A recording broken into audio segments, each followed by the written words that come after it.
Hi, good afternoon everyone. Most especially sa ating mga March 2026 let takers.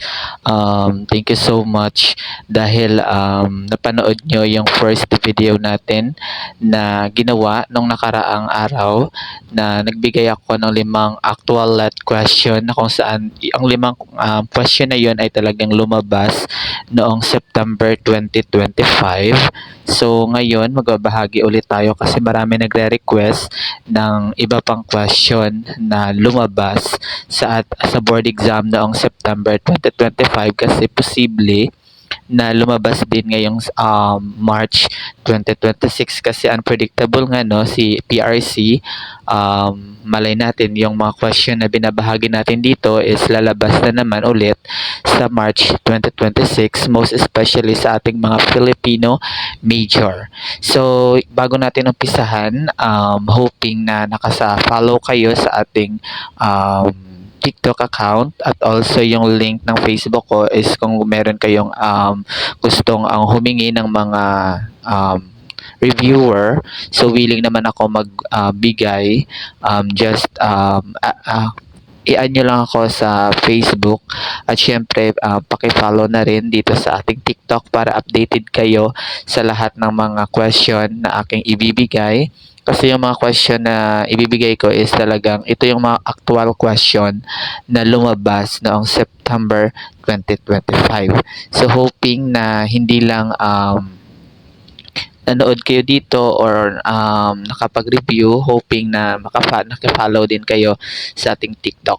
So syempre hindi ko in-expect na maraming magre-request at maraming makakapanood ng ating video na ginawa nung nakaraang araw or kahapon yung pag-upload ko ng ating unang video na kung saan nagbahagi ako ng 5 question na lumabas noong September 2025. So ngayon magbibigay ulit tayo ng 5 question at sasagutan ulit natin yung mga katanungan na ito na lumabas noong September 2025. So wag na nating patagalin.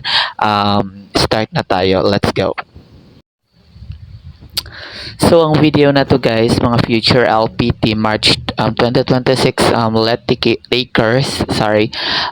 This is part 2 no sa ginawa nating video noong nakaraan, 'di ba nagbigay ako ng 1 to 5. So ngayon ipagpatuloy natin 6 to 10 para yung alam ng mga hindi pa nakapanood ng first video natin na meron na tayong binigay na 5 question, actual let question na lumabas noong September 2025. So umpisa natin sa number 6 ngayon.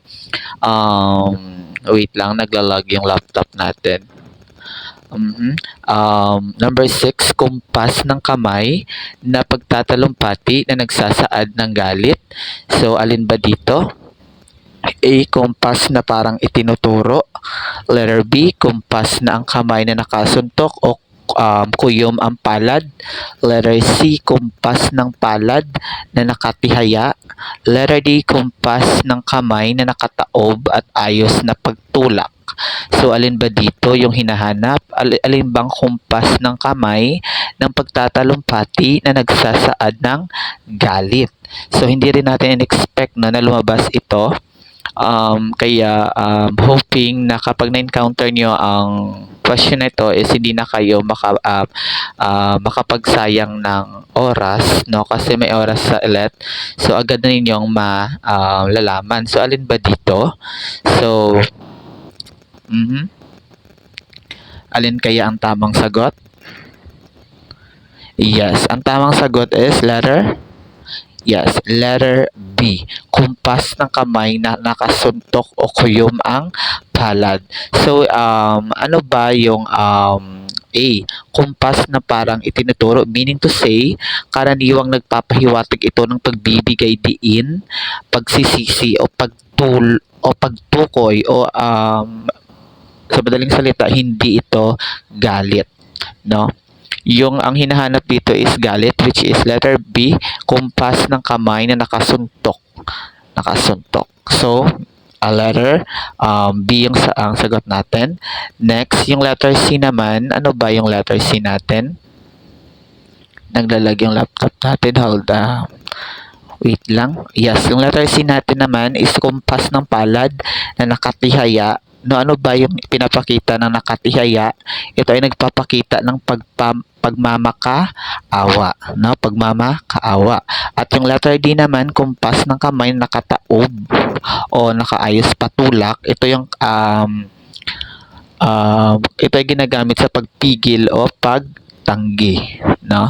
So, yung tamang sagot natin sa number 6 is yes, letter B. Sino ba yung nakatama? Yes, congrats. Okay, next natin is number 7.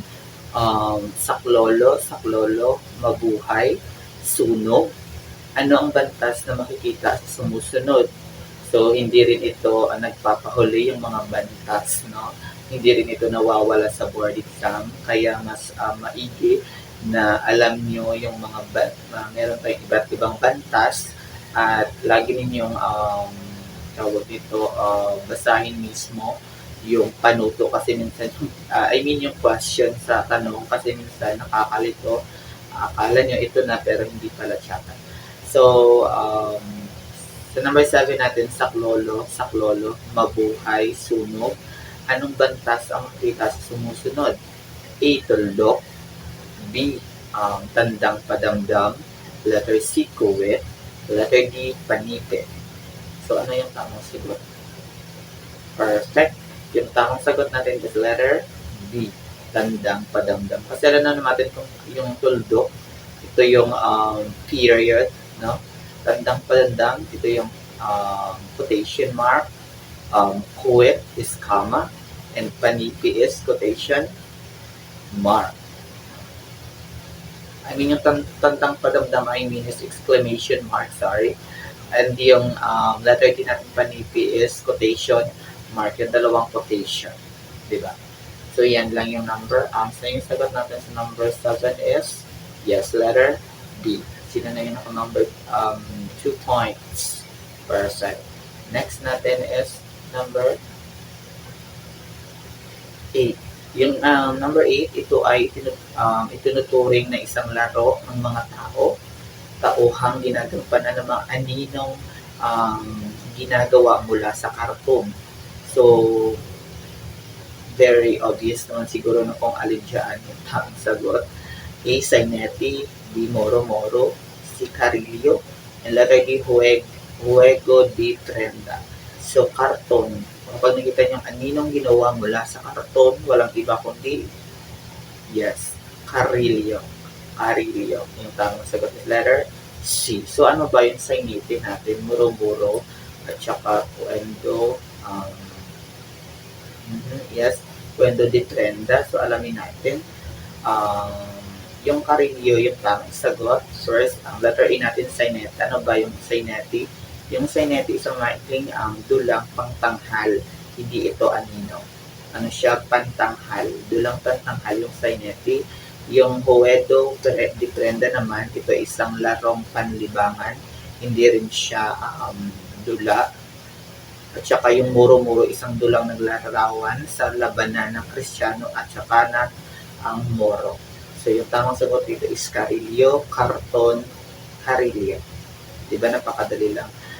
Hindi na kayo mag-overthink kapag nakita nyo yung karton, Carillo agad yung sagot. Okay? Next natin, yes, yung tamang sagot is letter C. Next, number 9. Next, number 9 natin, sa makabagong panahon, ang dulang nobela ay inilathala sa paraang A, photo books. B, journal. C, diary. Letter D, pocketbook. So, alin dyan yung makabagong panahong dulang nobela na ilathala sa paraang puwang? So, ano ba yung tawag natin sa makabagong dula? Sa makabagong dulang nobela natin sa panahon ngayon? Ito ba ay photo books? Ito ba ay journal? Ito ba ay diary? O ito ba ay pocketbook? So, ano yung inyong sagot? Yes, ang tamang sagot ay perfect. pocketbook. Kasi yung photo books, ito yung nakatuon sa larawan. Photo meaning larawan. Journal naman, ito nakatuon naman ito sa mga akademikong sulatin. Hindi ito panlibangan, kundi nakatuon ito sa akademiko. Yung diary naman, syempre, diary, hindi naman ito siguro baguhan sa atin, no? Diary meaning to say personal na tala. O hindi rin ito panlibangan. Kasi ito yung personal mo, no? Personal. Kapag meron kang crush or maybe meron kang sinusulat tungkol sa buhay mo, meron kang diary books, no? Kaya yung pocketbook, ito yung tawag sa makabagong dulang nobela o romansa. Makabagong nobela, pocketbook. So, hindi rin yan nagpapahuli sa board exam. Lumabas yan noong September 2025. Yung last natin, last item natin, ito ay idiomatiko. Yes, it's raining cat and dogs. Anong ibig sabihin ng pahayag na ito? Ang baha. A. Ang baha. B. Masama ang panahon. C. Maputik. D. Sobrang init ng panahon. So, ano ba yung tama? Ano ba yung ibig sabihin ng it's raining cats and dogs? Sorry, masakit yung lalamunan natin. Yes, yung tamang sagot is letter. Yes, masama ang panahon, letter B. Kasi ang baha, posible ang resulta nito ay ulan, ngunit hindi ito ang nangangahulugan. Ang baha, ano lang siya, literal, ang baha. 'Di ba? Hindi siya idioma. Yung maputik naman, epekto rin siya ng ulan, hindi rin siya idioma. At ang sobrang init ng panahon, kabaliktaran din siya ng ibig sabihin ng ating pahayag. It's raining cat and dogs, meaning to say, masama ang panahon. So, sino kaya dito yung naka-perfect ulit? 6 to 10 natin items. Ito yung mga actual question na lumabas noong September. Yung iba dito na mga question is hindi rin siya lumabas mismo sa majoring natin, which is a Filipino major. Lumabas siya sa Gen Ed Filipino. So, be careful kayo dahil hindi lahat lumalabas lamang sa major natin, kasi minsan lumalabas din sa ating Gen Ed Filipino. So, yan lang. So, abangan naman ulit ninyo yung 11 to 15 question natin, and sana nakafollow kayo dito sa ating TikTok para updated kayo sa ating mga let actual question para makatulong sa inyo this March 2026. And advance congratulations sa ating mga Filipino major March takers. Alam ko na magtatagumpay kayo this time. At sa mga retakers natin na na-failed last September and November 2025 examination, board examination, laban lang ulit. At ngayon ipapanalo natin yung board exam ninyo. Hoping na palagi kayong makafollow dito kasi free lang naman dito. At I hope na yung mga question natin dito ay lumabas na naman ulit this March para hindi na kayo mahirapan at makasave kayo ng time, kasi yung labanan lang talaga sa board exam is yung oras. At saka syempre dapat preparado kayo, at marami kayong baon na mga learnings, no? So, yan lang. So, see you ulit sa ating part 3 na 11 to 15 na question. And yeah, please follow this account and share this video and comment your score kung na perfect man kayo, or be honest sa score natin. Kung may mali kayo, okay lang.